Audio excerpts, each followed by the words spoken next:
지적을 한결에 하는 거예요. 지금 말씀드린 대로 이 공갈 혐의는 정기현 이 전 국립중앙의료원장이 수백만 원인가를 내고 이 책을 사면서 다른 사람한테는 보여주지 마세요. 절대 뭐 주거나 하면 안 돼요. 이렇게 그랬는데 했는데. 그런 약속을 어겼다. 그래서 이 어긴 것에 대해서 신학림 전 위원장이 당신 그 약속 어겼단 말이야. 내가 이거 다 주변에 얘기할 거야. 당신 그 약속 어겼다는 것을 문재인 대통령한테도 내가 다 보고할 거야. 줘. 이렇게 얘기를 했다는 거죠. 그래서 이제 돈을 추가로 이제 주게 됐다. 이런 얘기인데 그게 공갈이다. 근데 지금 들으셨지만은 아무 상관없지 않습니까? 윤석열 대통령 명예훼손 혐의와는. 그 놈이 나쁜 놈이라 그렇게 얘기하는 거지. 판사한테 구속영장을 갖고 가서 공갈 혐의도 있어요. 이렇게 얘기를 하면은 앞에 거는 다 이게 구속이 안 되는 사안이다 할지라도 누가 명예훼손 사건으로 구속해? 근데 공갈이 있네. 이건 구속 사유가 될 수도 해가지고 만약 구속이 꼬린이 됐다. 그러면은 세상에다가 검찰이 이렇게 얘기하는 거죠. 이게 역시 이 질이 안 좋은 분들이어서 구속이 역시 됐군요. 명예훼손으로 구속됐다고 사람들이 생각하게 만들려고 하는 전략인 거잖아요. 그래서 아주 악질이다 이런 거고 한결의 육면을 보여주십시오. 네, 계속 하여튼 피해갈 수 없어요. 계속 박진희, 임성근 등 4명 혐의 빼라 국방부 조사본부 압박 이렇게 돼 있는데 지금 남이 뭐 한 거에 대해서 계속 이렇게 무슨 뭐 검찰을 부려가지고 막 이렇게 끌고 오고 이런 거 할 때가 아니라 진실을 밝히고 진상을 밝혀야 될 때다는 얘기예요, 이거는. 네. 내용을 보면요. 이렇게 돼 있어요. 그 박진희 전 군사부장관이 누군가 궁금하실 텐데요. 이종섭 전 국방부 장관의 비서실장 역할을 한 사람이에요. 지난해 최상병 손짓 사건을 재검토한 국방부 조사본부에 임성근 전 사단장을 포함한 관계자들이 혐의를 적시하지 말라는 취지로 여러 차례 압박한 정황이 드러났다고 합니다. 그러니까 박 전 보좌관은 최상병 사건이 불거진 지난해 7월 28일부터 8월 9일 사이에 임기훈 당시 대통령실 국가안보실 국방비서관과 20차례 통화해 대통령실과 국방부를 잇는 한 라인으로 지목받은 바가 있습니다. 그러니까 안보실하고 국방부 장관하고 그 사이에 놓여있는 인물이다 이렇게 보시면 될 것 같은데요. 한겨레가 공수처를 취재한 결과 공수처가 최근 조사본부 관계자들로부터 박 전 보좌관이 조사본부가 최상병 사건을 재검토한 초기부터 혐의자 4명을 빼라는 압박을 했다는 진술을 받아냈다고 합니다. 박 전 보좌관이 빼라고 압박한 4명의 혐의장에는 임 전 사단장과 박모 전 해병대 7여단장 등이 포함되어 있다고 합니다. 그러니까 조사본부가 지난해 8월 9일부터 해병대 수사단이 경찰에 이첩했지만 국방부 검찰단이 회수한 최상병 사건 재검토를 맡아왔는데 조사본부는 재검토 과정에서 이거 우리가 전해드린 바가 있는데요. 해병대 수사단이 애초 업무상 과실치사 혐의를 적용했던 8명 가운데 중위와 상사를 제외한 6명을 혐의자로 특정해 사건을 경찰에 넘기려 했다고 합니다. 그러니까 임성근 사단장이 안 빼려고 했던 거예요. 하지만 이 과정에서 박 전 부장관이 여러 차례 조사본부 관계자들에게 임 전 사단장 등 4명에게도 혐의를 특정하지 말라고 압박했다고 하는 겁니다. 결국 조사본부는 4명에 대해서 혐의를 적시하지 않은 채 사건을 경찰에 이첩했다고 하는 건데요. 이렇게 딱 중간에 껴있는 사람이 이렇게 압박을 했다는 얘기는 이종섭 장관이 압박하라고 시켰던가 아니면 국가안보실에서 이 박진희 보좌관한테 빨리 얘기해가지고 압박해 혐의자 빼라 그래 이렇게 시켰던가 둘 중에 하나일 거 아니에요. 그렇죠. 진상을 밝혀야 된다. 계속 이렇게 숨길 수가 없다. 계속 이렇게 줄줄이 흘러나올 수밖에 없다. 이 말씀을 드리고 또 하나 진상을 밝히고 싶은 게 있습니다. 경향신문 오면 보여주세요. 와 이거 재밌더라 이 기사. 카르텔이 동해 검증 석유공사 책임자 논문 공저자들이 자문.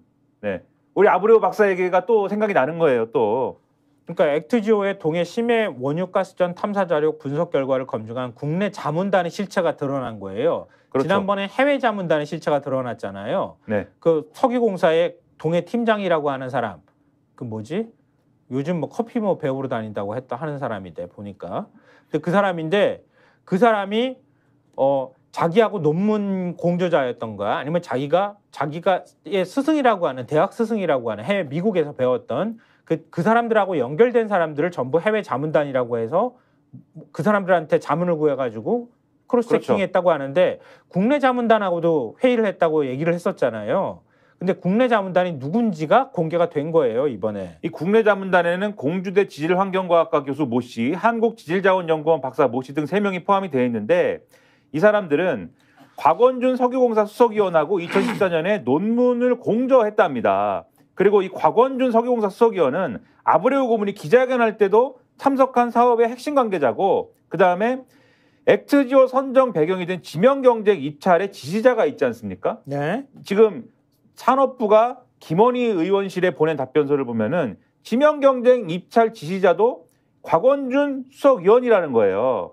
그리고 이 곽원준 수석위원이 지금 산업부의 동해심해 가스전 개발 태스크포스 대통령이 국정브리핑한 이후에 급조한 조직인데 여기도 가 있는 거다. 그래서 과정마다 액트지오가 선정이 되고 그 액트지오가 선정되고 나서 낸 결과에 대해서 검증을 하고 요 사업을 추진하는 요 일관된 과정에 다 요 분이 관계가 되어 있는데 자문한 사람도 그렇고 그리고 아브레우 박사 관계자들도 그렇고 다 석유공사의 이런 핵심적인 인물들하고 뭔가 관계가 있는 인물들인 거다. 짬짬이를 한 거지. 그러니까 여기에도 이렇게 돼 있어. 아브레우 고문과 해외검증단 교수가 공동 연구로 엮이고 해당 교수가 석유공사의 또 다른 담당자와 사제관계인데다 곽의원과 국내 검증단도 공동 연구자로 묶이면서 검증단 구성의 공정성 의혹은 확산할 것으로 보인다. 그렇죠.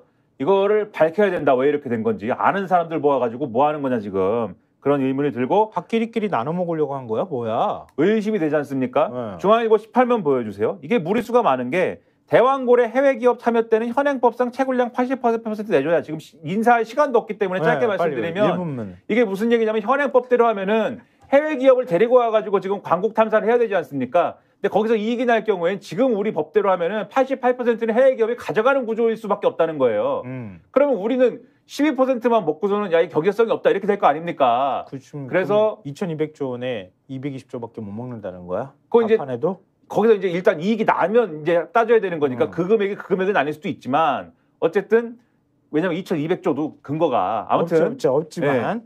아무튼 이러면은 앞으로 산업부가 법을 바꿔달라고 할 거 아니겠어요. 네. 이 법을 바꿔주세요. 우리 쪽에 많이 가져갈 수 있게 네, 바꿔달라고 할 건데 앞서 말씀드린 이런 의혹이 해소되지 않고서는 이 법을 바꾼다든지 예산을 달라든지 이런 것들이 씨알이 먹히겠습니까? 민주당이 국정조사를 여기에 대해서 할까 말까 한다는데 해야 될 것 같습니다. 씨알 안 먹기도 할 거야 보니까. 네, 해야 되겠다. 네. 하겠다는 기세잖아요. 네, 이런 말씀 그냥 드리면서 무조건 네. 야당은 정쟁만 일삼는 그 사람들이라 네. 우리는 순수하게 열심히 하겠다 이렇게 뭐 정부에서 얘기를 하고 있으니 그것도 대통령이 그렇게 했다니 뭐 대한민국의 네. 대통령보다 높은 사람은 없잖아요. 대통령보다 높은 김상환 평론가 우리 인사할 시간도 없습니다. 그만둬 때려쳐.